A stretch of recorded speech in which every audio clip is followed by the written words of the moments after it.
Hello everyone, कैसे हैं आप सभी। हाईटेक क्लासेस में आप सभी का बहुत बहुत स्वागत है।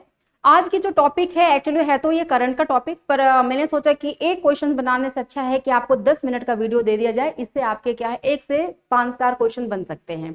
आज का जो टॉपिक है वो है आपका प्रधानमंत्री धन धान्य कृषि योजना, है ना। जैसे देखो, योजनाओं से क्वेश्चन हर साल हर एग्जाम में पूछे ही जाते हैं। और अलग बात है, जैसे आपका एग्रीकल्चर का बैकग्राउंड है तो आपके एग्रीकल्चर से संबंधित जो भी योजनाएं हैं, चाहे राज्य स्तर पर हो या फिर देश के स्तर पर हो, क्वेश्चंस उससे आने की संभावना है। इसलिए मैंने सोचा इस टॉपिक को थोड़ा डिटेल में बता दिया जाए, ताकि इसे एक क्वेश्चन के साथ साथ 2-4 क्वेश्चन और भी आ जाए। तो जैसा कि हम देख पा रहे हैं, क्या है प्रधानमंत्री पीएम धन धान्य कृषि योजना। इसके बारे में डिटेल जानेंगे। क्या है, ये लॉन्च किया गया है 2025 में प्रधानमंत्री के द्वारा हाल ही में, इसलिए मैं इस टॉपिक को लेकर के आई हूं। इसका उद्देश्य क्या है, देखिए, कर है कि कृषि उत्पादकता, जो अपना कृषि का प्रोडक्शन है, चूंकि एग्रीकल्चर जो है अपने कंट्री की जो बेस है, मतलब भारत की जो अर्थव्यवस्था कह रहे हैं, कृषि पे डिपेंडेंट है, ज्यादा कहा जाता है ऐसा। भारत क्या है, कृषि प्रधान देश है। तो इसकी जो है कृषि उत्पादकता पे ध्यान देने की हमें बहुत ज्यादा जरूरत है। इसीलिए कृषि को ध्यान में रखते हुए बहुत तरह की योजनाएं राज्य सरकार के द्वारा और केंद्र सरकार के द्वारा लाई जाती है हमेशा से ही। ये योजना जो है आपके 2025 में प्रधानमंत्री के द्वारा लॉन्च किया गया। नाम क्या रखा गया, धन्य धान्य कृषि योजना। इसको शॉर्ट में क्या कह सकते हैं, PMDKY। कभी कभी आपके एग्जाम में क्या है, प्रधानमंत्री धन्य धान्य योजना ना पूछ करके सडनली ये पूछ देता है, तो लोगों को लगता है यार क्वेश्चन कहाँ से आ गया है। क्वेश्चन वहीं से आते हैं, हम ध्यान नहीं रखते हैं बारीकी से, इसलिए ऐसा लगता है कि क्वेश्चन आउट ऑफ सिलेबस है।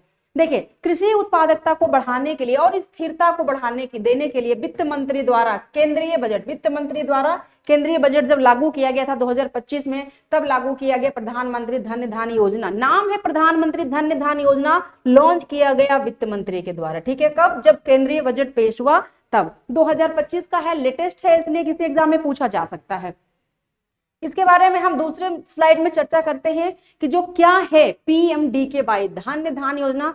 सिंपल सी बात है, एग्रीकल्चर है, एग्रीकल्चर को बढ़ावा देने के लिए योजना की जाएगी। इसमें किसानों को किस तरह से फायदा होगा, अगर हम उनको लोन दे रहे हैं तो कितना लोन देंगे, किस तरह से उनको हम सहायता कर सकते हैं, पूरा इसी पे डिपेंडेंट है। देखिए, प्रधानमंत्री DKY क्या है, मतलब प्रधानमंत्री धन्य धान्य योजना। एक तो कृषि उत्पादकता, मतलब कि प्रोडक्टिविटी को बढ़ाना।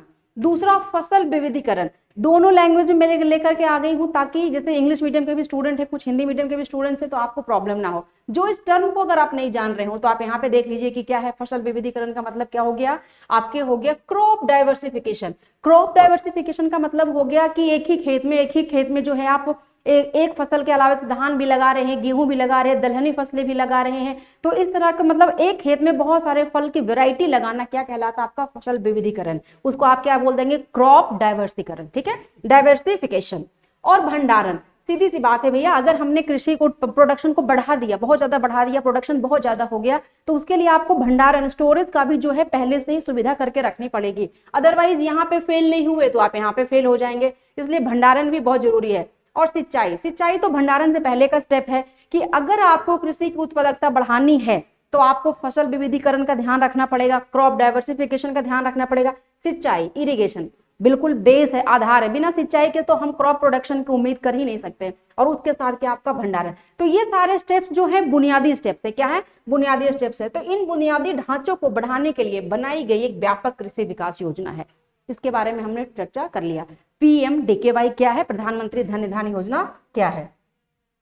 चलिए अब देखिए, इनको कार्यान्वयन किनके द्वारा होता है, मतलब कि किनके कोलैबोरेशन के द्वारा जो है एजेंसियां चलती है। तो इनका मंत्रालय और कार्यान्वयन एजेंसी की अगर हम बात करें तो इसमें कृषि व किसान कल्याण मंत्रालय कौन है, कृषि व किसान कल्याण मंत्रालय है। और किनके द्वारा कार्यान्वित की जाती है, मतलब कि एक ने उनको लॉन्च कर दिया, दूसरा जो है उनका किनके द्वारा कार्य किया जाएगा, नाबार्ड और वित्तीय संस्थानों के साथ साझेदारी में केंद्र सरकार और राज्य सरकार। मतलब कि एक तो नाबार्ड हो गया, ठीक है, जो कि आपको उनका मतलब हेल्प करते हैं, किसानों को लोन वगैरह देते हैं, खेती में मदद करते हैं, मतलब उत्पादन बढ़ाने में मदद करते हैं। और वित्तीय संस्थान कहाँ के, राज्य के हो सकते हैं और केंद्र के हो सकते हैं। तो ये आपकी कार्यान्वयन एजेंसी है। तो देखिए, आपका मंत्रालय पूछ सकता है कि ये जो PMDKY योजना है, इनके किस मंत्रालय के द्वारा कार्य 100% है। अगर क्वेश्चन पूछेगा तो यहाँ से यही क्वेश्चन बनने वाले हैं। और एक आपका कार्यान्वयन एजेंसी कौन है, नाबार्ड और वित्तीय संस्थान कहाँ के, राज्य के और केंद्र के हो सकते हैं। तो इससे आपका 3 क्वेश्चन बन गया है ना, करंट के 3 क्वेश्चन जो है इससे आपके बन गया। अब देखिए, इनका उद्देश्य क्या है, ऑब्जेक्टिव ऑफ PMDKY। मतलब धन्य धान योजना का जो है इनका उद्देश्य क्या है? तो पहली बात है कृषि उत्पादकता को बढ़ावा देना, 100% बिल्कुल सही है। इनके लिए क्या करते हैं, कैसे बढ़ावा देंगे, कहाँ बढ़ावा देंगे? तो वो क्या करते हैं, कुछ जिलों को सिलेक्ट करते हैं, चिन्हित जिलों में फसल की पैदावार और भूमि उपयोग में सुधार करना। मतलब वो वैसे जिलों को चिन्हित करते हैं जहां की फसल की जो पैदावार है, प्रोडक्शन कम हो रहा है, वहां के जो प्रॉपर लैंड है, भूमि है, उनका उपयोग नहीं किया जा रहा है। तो ये डेटा जो है एक तरह से क्या किया जाता है, कलेक्शन किया जाता है नाबार्ड के द्वारा, और उन्हीं पे जो है राज्य सरकार और केंद्र सरकार काम करती है कि भाई ऐसे जिलों को ढूंढना है जहां प्रोडक्शन कम हो रहा है, किसानों तक ऋण नहीं पहुंच रहा है, या फिर ऋण पहुंच रहा है तो सिंचाई की सुविधा नहीं है, सिंचाई मिल गई तो भंडारण की सुविधा नहीं है। तो ये काम कैसे करती है, इनका उद्देश्य यही है, कृषि उत्पादकता को बढ़ावा देना, उनके लिए चिन्हित जिलों में मतलब जिलों को चिन्हित करना। उसके बाद टिकाऊ खेती को बढ़ावा देना, किसको करना, टिकाऊ खेती को बढ़ावा देना। कैसे, मतलब कि फसल विविधीकरण के द्वारा, कि एक खेत में अगर फसल चक्र का आपने नाम सुना होगा, इससे क्या होते हैं कि मिट्टी की जो मिट्टी में जो प्रेजेंट होते हैं न्यूट्रिशन वगैरह, न्यूट्रिएंट्स, वो क्या मेंटेन रहे। एक फसल किया, एक न्यूट्रिएंट्स प्लांट ने ले लिया, अब दूसरा फसल लगाएंगे ताकि अलग न्यूट्रिएंट्स प्लांट के द्वारा लिया जाए और मिट्टी में क्या हो, उसकी वापस से जो है रीयूजेबल करने लायक न्यूट्रिएंट्स बना रहे। और पर्यावरण के अनुकूल, मतलब आजकल आपने नाम सुना होगा ऑर्गेनिक मैन्योर, ऑर्गेनिक प्रोडक्ट, मतलब ऐसे प्रोडक्ट्स का यूज करना जिससे हमारे इन्वायरमेंट को क्या हो, हार्म नहीं हो, उसको नुकसान नहीं पहुंचे। हम इन्वायरमेंट का ध्यान रखते हुए इस तरह के अनुकूल खेती करें कि हमारा ऑर्गेनिक भी मतलब कि काम में आ जाए, हमारे पर्यावरण को भी क्या हो, किसी तरह का नुकसान नहीं पहुंचे। तो ये सारे उद्देश्य किसके हैं, पीएमडीकेवाई का, मतलब प्रधानमंत्री धन्य धान योजना का। दूसरा क्या है, फसल के उपरांत बुनियादी ढांचों को मजबूत करना, पंचायत और ब्लॉक स्तर पर भंडारण सुविधाएं। जैसे आपने प्रोडक्शन कर लिया, लेकिन प्रोडक्शन करने के बाद जो है फसल उपरांत बुनियादी ढांचा का मतलब क्या हो, भंडारण। भंडारण को लेकर के सबसे बड़ी समस्या आती है, तो ये आपके वहां पंचायत और ब्लॉक स्तर पर इनकी सुविधा होनी चाहिए, और ये ध्यान रखेंगे प्रधानमंत्री धन्य धान योजना के अंतर्गत जो उद्देश्य है उनका काम है ये। सिंचाई सुविधाओं में वृद्धि, बिल्कुल सही बात है, सिंचाई की सुविधा जो है होनी, जैसे कभी कभी क्या होता है, कहीं कहीं बारिश नहीं होती है, तो वहां सिंचाई की सुविधा ट्यूबवेल लगा करके या फिर बोरिंग के पानी से या फिर कहीं और सुविधाओं का उपयोग कर करके हम सिंचाई में बेहतर कर सकते हैं।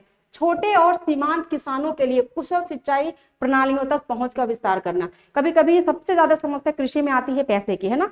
अगर आपके पास मैक्सिमम मतलब अमाउंट है पैसे का, तो आप हर तरह की सुविधा का फायदा ले सकते हैं, सिंचाई का कर सकते हैं, नए नए टेक्नोलॉजी का उपयोग कर सकते हैं फसल की पैदावार बढ़ाने के लिए। और फिर नेक्स्ट क्या है, कृषि ऋण तक पहुंच में सुधार। बस यही है, दीर्घकालिक और अल्पकालिक मतलब ऋण, जिनको कि कुछ कारण से अगर किसान जो है अटक रहे हैं, तो उनको अगर ऋण दे दिया जाए तो वो क्या कर सकते हैं, खेती को अच्छे तरीके से बढ़ा सकते हैं। और अल्टीमेटली कृषि अच्छा होगा तो क्या, प्रोडक्शन अच्छा होगा, प्रोडक्शन अच्छा होगा तो क्या रहे, देश की स्थिति ऑटोमेटिकली अच्छी हो जाएगी। अब देखिए इसकी मुख्य विशेषताएं अभी मैंने बता दिया इसके बारे में। 100 जिलों के लिए लक्ष्य दृष्टिकोण, वो 100 जिला कौन सा होगा, वही 100 जिले होंगे जिनमें फसल पैदावार क्या होंगे, कम होंगे, मध्यम फसल सघनता होंगी और कमजोर ऋण उपलब्ध जहां पे होंगे उनके। ये डेटा संचालन के द्वारा काम करता है। डेटा संचालन करता कौन है, डेटा की पहचान करेंगे अपने कौन, वित्तीय सेवा विभाग और नाबार्ड। ये जो है डेटा कलेक्ट करते हैं कि कौन से राज्य में सिंचाई की आवश्यकता है, भंडारण की आवश्यकता है और ऋण की आवश्यकता है किसानों को। ये किसके द्वारा, नाबार्ड के द्वारा, और वहां के राज्य में जो जिला है उनके द्वारा जो है कलेक्ट किए जाते हैं। ये डेटा ये है जो अभी मैंने डिटेल में बता दिया है, वही है। फिर वही निधि आवरण के लिए अभिसरण मॉडल कार्यान्वयन के लिए कई मंत्रालयों की मौजूदा कृषि और संबंध योजनाओं को उपयोग करता है। मतलब निधि का मतलब हो गया पैसे, ठीक है, अमाउंट, लोन के लिए।